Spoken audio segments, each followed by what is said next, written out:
February संपला, मार्च सुरू झाला तरीही 8वा हप्ता जमा झाला नाही। बहिणी नाराज झाल्या होत्या, त्यांना खुश करण्यासाठी राज्य सरकारने 2 हप्ते एकत्र देण्याचा निर्णय घेतला। मार्च महिन्यामध्ये दोन्ही महिन्यांचा लाभ एकत्र दिला जाणार आहे। माझी लाडकी बहीण योजनेला आम्ही सुरुवात केली आणि मुख्यमंत्री माझी लाडकी बहीण या योजनेअंतर्गत मिळणारा लाभ सुरू झाला। आता बहिणींना 3000 रुपये द्यायचे आहेत, त्यामुळेच 4 नवे नियम लागू केले। आता 4 नव्या नियमानुसार बहिणींना 3000 रुपये मिळणार। आता हे 3000 रुपये सर्व बहिणींना मिळणार नाही। 4 नियमानुसार काही बहिणींना 1500 रुपये तर काही बहिणींना फक्त 500 रुपये मिळणार। तर 4थ्या नियमांतर्गत जर बसल्या तर 0 रुपये मिळणार। फेब्रुवारी आणि मार्च हप्ता एकत्र द्यायचा असल्यामुळे हप्ते वाटपाची प्रक्रिया सुरू झाली, पण आता सर्वांना सारखा हप्ता मिळणार नाही। काही बहिणींना 0 रुपये तर काहींना फक्त 500, तर काहींना 2 हप्ते असूनही 1500, तर काहींना 3000 रुपये मिळणार। तर कोणत्या नियमांतर्गत किती पैसे मिळणार हे तुम्हाला आता जाणून घ्यावं लागणार। फेब्रुवारी आणि मार्च महिन्याचा हप्ता कोणत्या बँकेच्या खात्यात येणार, सर्वप्रथम कोणत्या जिल्ह्यात पैसे वर्ग केले जाणार, संपूर्ण सविस्तर तपशील तुम्हाला व्हिडिओमध्ये सांगितला जाणार आहे। फेब्रुवारी उलटला, मार्च सुरू झाला, बहिणी नाराज झाल्या होत्या। बहिणी म्हणाल्या निवडणुकीच्या वेळेस खूप घोषणा केल्या होत्या, मग आता का पैसे देत नाही, म्हणून महायुती सरकारने क्रांतिकारी निर्णय घेतला। 3000 रुपयाची जी आहे घोषणा करून टाकली। लाडकी बहीण योजना आम्ही केलो, एक बटन दाबल्यावर 10 लाख बहिणींच्या खात्यामध्ये धडाधड पैसे। आता मी सांगितलेले 8 पैसे आले पाहिजे। आता 2 हप्ते लगेच देणार, 3000 रुपये देणार, पण सगळ्या बहिणींना 3000 मिळणार नाही। काही बहिणींना 1500, तर काहींना 500, तर काहींना 0 रुपये मिळणार। तर कोणते ते असे 4 नियम आहेत की ज्या अंतर्गत बहिणींना पैसे वेगवेगळ्या पद्धतीने मिळणार आहे, संपूर्ण सविस्तर आपण जाणून घेणार आहोत। पहिल्यांदाच 2025 मध्ये पहिल्यांदाच 4 हप्ते देण्यात येणार असल्यामुळे हे वेगळे नियम आता लागू करण्यात आलेले आहेत। महिला व बाल विकास विभागाला 3500 कोटीचा चेक देण्यात आला होता आणि आता कोणत्याही परिस्थितीत पैसे वाटप होणार आहे, अजित दादांनी घोषणा केली।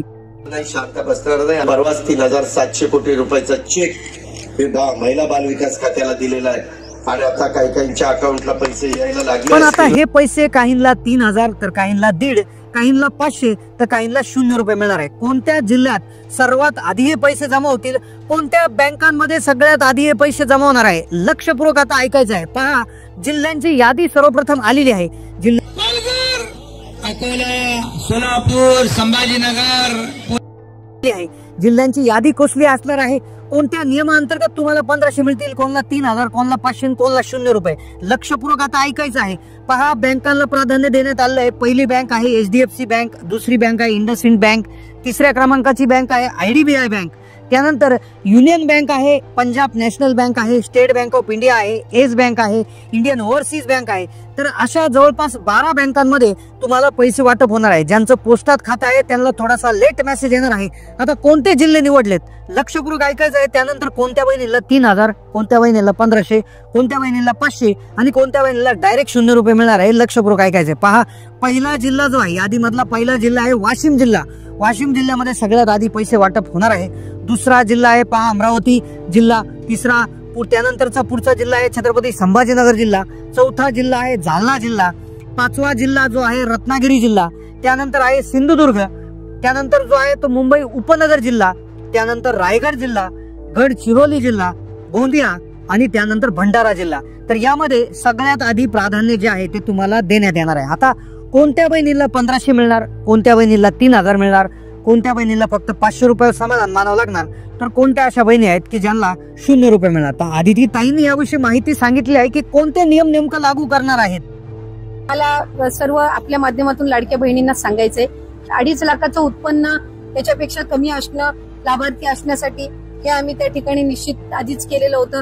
दुचाकी वाहन असावं, 4 चाकी वाहन नसावं, हे आम्ही त्या ठिकाणी निश्चित हे केलेलं होतं। ते राज्यातल्या रहिवासी असाव्या, सरकारी नोकरदार नसाव्या, हे जे सगळे निकष आहेत हे पहिल्या शासन निर्णयामध्ये निर्गमित केलेले आहेत। आता पहा, 4 चाकी गाडी नसावी, कोणत्याही ज्या बहिणी असणार आहेत त्यांच्याकडे घरात कोणी सरकारी नोकरदार नसावा, अशा बहिणी आवश्यक आहेत की ज्यांच्या घरामध्ये कोणीही आयकर भरत नसावा, म्हणजे अशा प्रकारचे नियम असणार आहेत। ते नियम तुम्हाला माहितच आहे।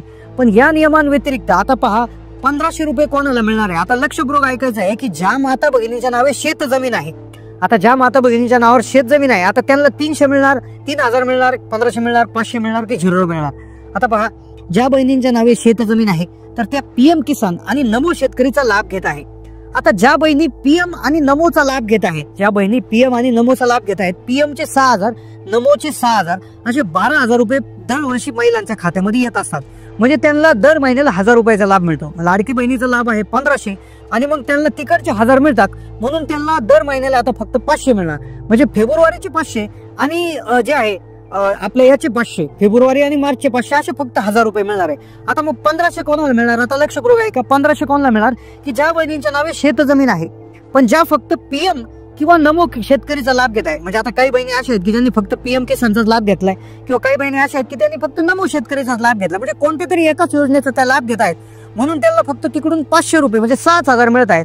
मग त्यांना काय होणार? त्यांना फक्त इकडले 1,000 आणि 1,000 म्हणजे इकडचे 1,000 आणि तिकडचे 1,000 असे 2,000 रुपये, फेब्रुवारीचे 1,000, मार्चचे 1,000 असे 2,000 रुपये त्या ठिकाणी मिळू शकतात. त्यानंतर पुढची गोष्ट अशी आहे की आता काही बहिणी अशा आहेत की ज्यांना फक्त 500 रुपये मिळतात. अशा कोणत्या बहिणी आहेत की ज्यांना फक्त 500 रुपये मिळणार? आता लक्षपूर्वक आहे का, 500 रुपये मिळणाऱ्या बहिणी ज्या असणार आहेत तर त्या अशा बहिणी आहेत की ज्या पीएम किसानचाही लाभ घेतात, नमो शेतकरीचाही लाभ घेतात. म्हणजे एकंदरीत त्यांना 12,000 रुपये जे आहेत वर्षाला मिळतात. म्हणजेच त्यांना 500 रुपये हे फक्त त्या ठिकाणी मिळणार आहे. त्याबरोबर आता अशाही बहिणी असणार आहे की ज्यांना 3,000 रुपये मिळणार, पण काही बहिणी अशा आहे की ज्यांना 0 रुपये मिळणार. आता 0 रुपये मिळणाऱ्या बहिणी कुठल्या असणार आहे? आता लक्षपूर्वक ऐकायचंय. 0 रुपये मिळणाऱ्या बहिणी अशा असणार आहे की ज्या पीएम किसान नमो शेतकरीचा लाभ घेत आहेत, त्याचबरोबर ज्यांच्या घरामध्ये कोणीतरी आयकरदाता आहे, ज्यांच्या घरामध्ये कोणीतरी इन्कम टॅक्स भरत आहे, ज्यांच्या घरात कोणतरी सरकारी नोकरदार आहे, ज्यांच्या घरामध्ये 4 व्हीलर आहे, म्हणजे त्या निकषात बसत नाही, वरून त्या दुसऱ्या योजनांचाही लाभ घेत आहे. तर अशा बहिणींना 0 रुपये देण्याचा सरकारचा त्या ठिकाणी निर्णय हा त्या ठिकाणी झालेला आहे. म्हणजे त्या नियमानुसार बाहेर पडतील आणि त्यांना जानेवारी पासूनच हप्ता बंद होणं अपेक्षित होतं, पण त्याला फेब्रुवारी आणि मार्चचा हप्ता अजिबात मिळणार नाही. त्याला 0 रुपये त्या ठिकाणी मिळणार आहेत. आता पुढची गोष्ट 3,000 रुपये कोणाला मिळतील? आता लक्षपूर्वक आहे का, 3,000 रुपये कोणत्या बहिणीला आता मिळणार आहेत? 3,000 रुपये आता अशा बहिणीला मिळतील की ज्या कोणत्याही प्रकारे सगळ्या नियमात बसतात. म्हणजे सगळ्या नियमामध्ये कोणत्या? की त्या कुठल्याही योजनेचा लाभ घेत नाही, ज्यांच्या नावावर 4 चाकी वाहन नाही, ज्यांच्या घरात कुणी आयकरदाता नाही, ज्यांच्या घरात कुणी सरकारी नोकरदार नाही, ज्यांचं रेशन कार्ड पिवळं किंवा केशरी आहे, ज्यांच्याकडे उत्पन्नाचा दाखला आहे, ज्यांचं उत्पन्न 2.5 लाखाच्या आत आहे.